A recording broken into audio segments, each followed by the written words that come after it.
ചരിത്രത്തിൽ ഇന്നേവരെ തെളിയിക്കാനാവാത്ത ഒരേയൊരു വിമാനറാഞ്ചൽ കേസ്.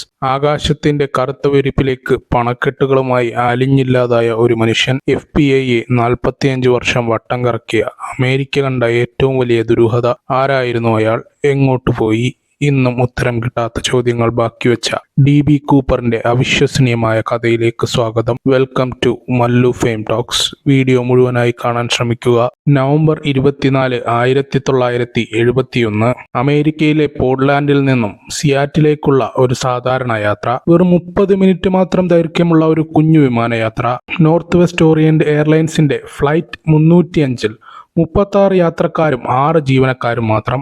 എന്നാൽ അവരറിഞ്ഞിരുന്നില്ല, തങ്ങളുടെ വിധി മാറ്റിയെഴുതാൻ പോകുന്ന ഒരു നിഗൂഢ മനുഷ്യൻ അവർക്കിടയിലുണ്ടെന്ന്. കാഴ്ചയിൽ ഒരു ബിസിനസ്സുകാരൻ, 40കളിലധികം പ്രായം, കറുത്ത സ്യൂട്ടും കൂളിംഗ് ഗ്ലാസും, കയ്യിലൊരു ബ്രീഫ് കേസും ഒരു പേപ്പർ ബാഗ്. ഡാൻ കൂപ്പർ എന്ന പേരിൽ ടിക്കറ്റ് എടുത്ത അയാൾ വിമാനത്തിന്റെ ഏറ്റവും പിന്നിലെ സീറ്റായ 18E-യിൽ സ്ഥാനമുറപ്പിച്ചിരുന്നു. അയാൾക്ക് അതൊരു സാധാരണ യാത്രയായിരുന്നില്ല, കൃത്യമായ ഒരു പദ്ധതിയുടെ തുടക്കമായിരുന്നു. വിമാനം പറന്നുയർന്ന ഉടൻ കൂപ്പർ തനിക്കരികിലൂടെ പോയ ഫ്ലോറൻസ് ഫാഷ്നർ എന്ന എയർ ഹോസ്റ്റസിനെ വിളിച്ചു. ഒരു ബിസിനസ്സുകാരന്റെ പതിവ് ശൈലിയിൽ അയാൾ ഒരു ബോർബണും സോഡയും ഓർഡർ ചെയ്തു. ഡ്രിങ്ക് കൊണ്ടുവന്നപ്പോൾ പണം നൽകുന്നതിനോടൊപ്പം അയാൾ ഒരു ചെറിയ കുറിപ്പും അവൾക്ക് കൈമാറി. ഒരു പ്രണയലേഖനമോ ഫോൺ നമ്പറോ ആകാമെന്ന് കരുതി അവൾ അത് വായിക്കാതെ പോക്കറ്റിലിട്ടു. എന്നാൽ കൂപ്പർ ശാന്തവും അതേസമയം അധികാരമുള്ളതുമായ സ്വരത്തിൽ അവളോട് പറഞ്ഞു, മിസ്, നിങ്ങൾ ആ കുറിപ്പ് വായിക്കുന്നത് നല്ലതാണ്. എന്റെ കയ്യിൽ ഒരു ബോംബുണ്ട്.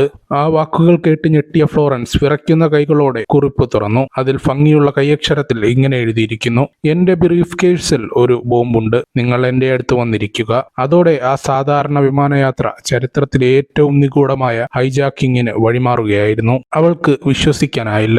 കൂപ്പർ തന്റെ ബ്രീഫ് കേസ് ചെറുതായി തുറന്നു കാണിച്ചു. ചുവന്ന സിലിണ്ടറുകൾ, വയറുകൾ, വലിയൊരു ബാറ്ററി. സംശയമില്ല, അതൊരു ബോംബ് തന്നെയായിരുന്നു. അയാൾ തന്റെ ആവശ്യങ്ങൾ ഒന്നൊന്നായി പറഞ്ഞു. $2 ലക്ഷം, അതും നോട്ടുകളായി, 4 പാരച്യൂട്ടുകൾ, വിമാനം ലാൻഡ് ചെയ്യുമ്പോൾ ഇന്ധനം നിറയ്ക്കാനുള്ള ഒരു ട്രക്ക്. ഒരു തരി പോലും സംശയം തോന്നിയാൽ വിമാനം ഞാൻ തകർക്കും. ഭയന്നുപോയ ഫ്ലോറൻസ് മറ്റു യാത്രക്കാർ അറിയാതെ കോക്പിറ്റിലെത്തി പൈലറ്റുമാരെ വിവരമറിയിച്ചു. വാർത്ത എയർലൈൻ പ്രസിഡന്റ് ഡൊണാൾഡ് നൈറോപ്പിന്റെ ചെവിയിലുമെത്തി. അദ്ദേഹം എടുത്ത തീരുമാനം എല്ലാവരെയും ഞെട്ടിച്ചു. ഹൈജാക്കർ പറയുന്നതെല്ലാം ഒരു മടിയും കൂടാതെ ചെയ്തു കൊടുക്കുക. യാത്രക്കാരുടെ ജീവനായിരുന്നു അദ്ദേഹത്തിന് പ്രധാനം. കമ്പനിയുടെ പേരിന് കളങ്കമുണ്ടാക്കാനും അദ്ദേഹം ആഗ്രഹിച്ചിരുന്നില്ല.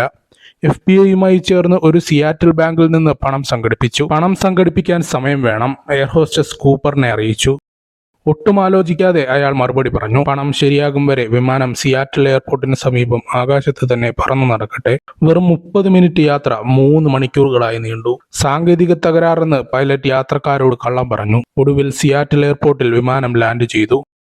കൂപ്പറിന്റെ നിർദ്ദേശപ്രകാരം പ്രധാന ടെർമിനലിൽ നിന്ന് ഒരുപാട് ദൂരെ ഒറ്റപ്പെട്ട ഒരിടത്ത് വിമാനം നിർത്തി. പണവും പാരച്യൂട്ടുകളും കൈമാറിയ ശേഷം കൂപ്പർ യാത്രക്കാരെയും 3 എയർ ഹോസ്റ്റസുമാരെയും മോചിപ്പിച്ചു. എന്നാൽ ടീന മക്ലോ എന്ന എയർ ഹോസ്റ്റസിനെയും പൈലറ്റുമാരെയും അയാൾ വിട്ടില്ല. ഇന്ധനം നിറച്ച ശേഷം വിമാനം വീണ്ടും ആകാശത്തേക്ക്. ഈ നിമിഷം മുതലാണ് ചരിത്രത്തിലെ ഏറ്റവും വലിയ നിഗൂഢതയ്ക്ക് തിരശ്ശീല ഉയരുന്നത്. ഇനി അങ്ങോട്ട് വിമാനം നിയന്ത്രിച്ചത് കൂപ്പറായിരുന്നു. മെക്സിക്കോ സിറ്റിയിലേക്ക് പറക്കാൻ അയാൾ നിർദ്ദേശിച്ചു. പക്ഷെ അയാളുടെ നിർദ്ദേശങ്ങൾ വിചിത്രമായിരുന്നു. 10,000 അടി മാത്രം ഉയരത്തിൽ പറക്കാൻ സാധിക്കുന്ന ഏറ്റവും കുറഞ്ഞ വേഗതയിൽ വിമാനത്തിന്റെ ചിറകുകൾ 15 ഡിഗ്രിയിൽ താഴ്ത്തി പറത്തണം. അത്രയും കുറഞ്ഞ വേഗതയിലും ഉയരത്തിലും പറന്നാൽ മെക്സിക്കോ വരെ എത്താനുള്ള ഇന്ധനമില്ലെന്ന് പൈലറ്റുമാർ പറഞ്ഞു. പക്ഷേ കൂപ്പറിന് അതൊരു വിഷയമായിരുന്നില്ല. Do exactly what I tell you to do, അയാൾ ആക്രോശിച്ചു. ടീനയോട് കോക്പിറ്റിൽ കയറി വാതിലടയ്ക്കാൻ അയാൾ ആവശ്യപ്പെട്ടു. ഇപ്പോൾ വിമാനത്തിന്റെ പുറകിൽ കൂപ്പർ മാത്രം. വിമാനം മെക്സിക്കോ ലക്ഷ്യമാക്കി പറന്നുകൊണ്ടിരുന്നു. പെട്ടെന്നാണ് പൈലറ്റുമാരിൽ ഒരാൾ ആ കാര്യം ശ്രദ്ധിച്ചത്. വിമാനത്തിന് പിൻഭാഗത്തുള്ള കോണി തുറന്ന അവസ്ഥയിലാണ്. രാത്രി 8:13. കൊടുങ്കാറ്റ് മഴയുമുള്ള ആ കറുത്ത രാത്രിയിൽ 10,000 അടി മുകളിൽ നിന്ന് $2 ലക്ഷം, 4 പാരച്യൂട്ടുകളുമായി DB കൂപ്പർ എന്ന മനുഷ്യൻ ആകാശത്തിന്റെ ഇരുട്ടിലേക്ക് എടുത്തു ചാടി. അയാൾ എന്നേക്കുമായി അപ്രത്യക്ഷനായി. പിന്നീട് വിമാനം സുരക്ഷിതമായി ലാൻഡ് ചെയ്തു. FBI വിമാനം അരിച്ചു പറക്കി. എന്നാൽ അവർക്ക് കിട്ടിയത് ഒരു ടൈ ക്ലിപ്പ്, അയാൾ വലിച്ച സിഗരറ്റിന്റെ കുറ്റികൾ, പിന്നെ 66 അജ്ഞാത വിരലടയാളങ്ങൾ. ബോംബ് വെച്ച ബ്രീഫ് കേസോ പണമോ പാരച്യൂട്ടുകളോ എന്തിന് കൂപ്പറിന്റെ ഒരു തുമ്പ് പോലുമില്ലായിരുന്നു. അമേരിക്കൻ ചരിത്രത്തിലെ ഏറ്റവും വലിയ അന്വേഷണങ്ങളിലൊന്ന് അതോടെ ആരംഭിച്ചു. ഓപ്പറേഷൻ കൂപ്പാക്. എന്ന പേരിൽ 45 വർഷം നീണ്ട അന്വേഷണം. ഒടുവിൽ 2016 ഒരു തുമ്പും കിട്ടാതെ FBI ആ കേസ് ഫയൽ എന്നേക്കുമായി ക്ലോസ് ചെയ്തു. പക്ഷേ ചോദ്യങ്ങൾ അപ്പോഴും ബാക്കിയാണ്. ആരായിരുന്നു DB കൂപ്പർ? അയാൾക്ക് എന്ത് സംഭവിച്ചു? അയാൾ രക്ഷപ്പെട്ടോ അതോ മരിച്ചോ? അയാളുടെ യഥാർത്ഥ പേര് ഡാൻ കൂപ്പർ എന്നായിരുന്നു. പിന്നെങ്ങനെ അയാൾ DB കൂപ്പറായി? അതൊരു പത്രപ്രവർത്തകന് പറ്റിയ അബദ്ധമായിരുന്നു. ഡെഡ്ലൈൻ സമയത്ത് വാർത്ത റിപ്പോർട്ട് ചെയ്യാനുള്ള തിരക്കിൽ പോലീസ് സോഴ്സ് പറഞ്ഞ ഡാൻ കൂപ്പർ എന്ന പേരിനു പകരം അയാൾ കുറിച്ചത് DB കൂപ്പർ എന്നായിരുന്നു. ആ വാർത്ത ലോകം ഏറ്റെടുത്തു. പിന്നീട് എല്ലാവരും അയാളെ DB കൂപ്പർ എന്ന് വിളിച്ചു തുടങ്ങി. ഇനി ഏറ്റവും പ്രധാനപ്പെട്ട ചോദ്യം, കൂപ്പർ രക്ഷപ്പെട്ടോ?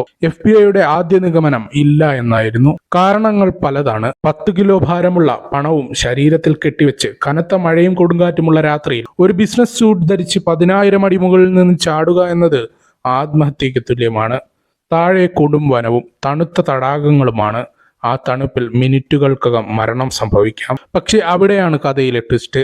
കൂപ്പറിന്റെ ഈ റാഞ്ചൽ പലർക്കും ഒരു പ്രചോദനമായി. അടുത്ത 1 വർഷത്തിനുള്ളിൽ 5ഓളം പേർ ഇതേ രീതിയിൽ വിമാനം റാഞ്ചി പാരച്യൂട്ടിൽ ചാടി. അവരെല്ലാവരും അതിജീവിച്ചു. അവരിൽ മാർട്ടിൻ മക്നാലി എന്നയാൾ കൂപ്പറിനേക്കാൾ ഇരട്ടി വേഗതയിൽ പറക്കുന്ന വിമാനത്തിൽ നിന്നാണ് ചാടിയത്.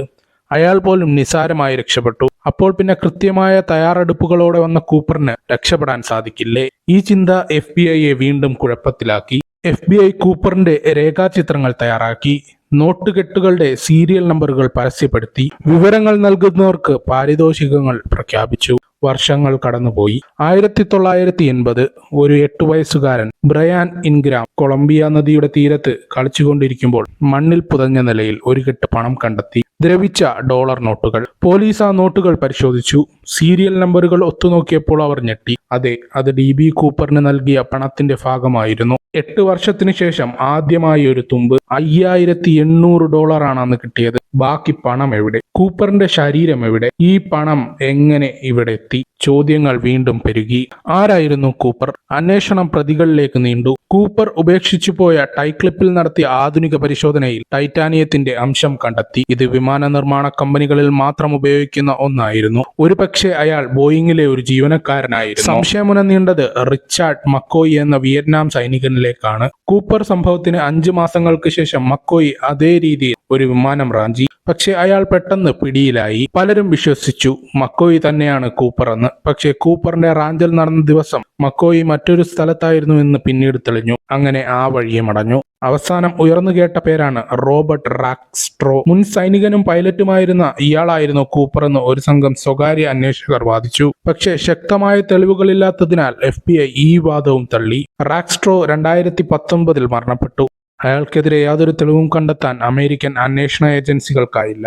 അപ്പോൾ DB കൂപ്പറിന് എന്ത് സംഭവിച്ചു? അയാൾ ആ ചാട്ടത്തിൽ മരിച്ചുവെങ്കിൽ അയാളുടെ ശരീരം എവിടെ? പാരച്യൂട്ട് എവിടെ? ബാക്കി പണം എവിടെ? അതോ അയാൾ ആരുമറിയാത്ത ഒരിടത്ത് പുതിയൊരു പേരിൽ പുതിയൊരു ജീവിതം ജീവിച്ച് മരിച്ചോ? അമേരിക്കൻ വ്യോമയാന ചരിത്രത്തിലെ ഈ കറുത്ത അധ്യായം ഇന്നും ഒരു ചോദ്യചിഹ്നമായി അവശേഷിക്കുന്നു. ഈ കഥ കേട്ടിട്ട് നിങ്ങൾക്ക് എന്ത് തോന്നുന്നു? DB കൂപ്പർ ആ രാത്രിയിൽ രക്ഷപ്പെട്ടിരിക്കുമോ? അതോ ആകാശത്തിന്റെ ഇരുട്ടിൽ എന്നേക്കുമായി നഷ്ടപ്പെട്ടോ? നിങ്ങളുടെ അഭിപ്രായങ്ങൾ താഴെ കമന്റ് ബോക്സിൽ രേഖപ്പെടുത്തുക. ഇതുപോലുള്ള നിഗൂഢവും വിജ്ഞാനപ്രദവുമായ വീഡിയോകൾക്കായി ഈ ചാനൽ സബ്സ്ക്രൈബ് ചെയ്യാൻ മറക്കരുത്. അടുത്ത ഒരു അവിശ്വസനീയമായ കഥയുമായി വീണ്ടും കാണാം. നന്ദി.